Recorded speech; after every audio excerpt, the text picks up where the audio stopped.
उदासी TV में सभी दोस्तों के खुश आमदीद। दोस्तों आज रिव्यू कंदासीं सोप सीरियल वेरन जी वस्ती ड्रामे जी अचण वारी एपिसोड ज़बरदस्त एपिसोड अचण वारी जेका बेहतरीन अपडेट है तव्हांखे ॿुधाईंदासीं। दोस्तों हलूं था अपडेट की तरफ। उन खां पहिरियों नंढिड़ो अर्ज़ु आहे त उदासी टीवी यूट्यूब चैनल के अगर तव्हां सब्सक्राइब न कयूं वेठा महिरबानी करे सब्सक्राइब करे छॾियो जी तव्हांखे हर अपडेट बर वक्त मिलंदी रहे। दोस्तों चवंदा आहिनि जेको आहे शींहनि खां पोइ गिदड़ बि शींहं थी वेंदा आहिनि। साले खां पोइ उनजी भेण खे ॾिठो पोइनि केसनि में तव्हां त हिकिड़ा गिदड़ अगवा करण जी कोशिशि कई ऐं इहो थींदो आहे। हक़ीक़त आहे इहो मैसेज ॾिनो वेंदो आहे त दुनिया खे त बाबा ईअं हक़ीक़त में बि थींदो आहे।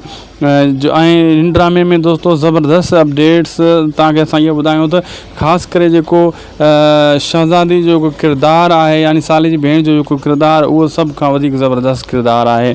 ऐं उनजो पीउ जो किरदारु को ख़ासि कोन आहे। उन सोढे जो किरदारु बि ज़बरदस्त हली रहियो आहे। ऐं होॾां वरी शिरोज़ ऐं शामिर जो बि हिकिड़ो सुठे मोड़ ते किरदारु अची वियो आहे। ऐं शामिर खे बि इन माई मां फ़ाइदो कोन पवंदो जंहिं जेको आहे शिरोज़ पीउ खे ज़हर पूरो कयो त यानी शामिर खे बि हू कोन खटियो खाराईंदी। तव्हां ॾिसो था वाज़े हू चई बि रही आहे राको राब्ते में बि आहे हुन सां त मां शामिर खे बि वक़्तु अचण ते पूरो करे छॾींदुसि। बहरहाल हाणे ड्रामो ज़बरदस्त थियण वारो आहे।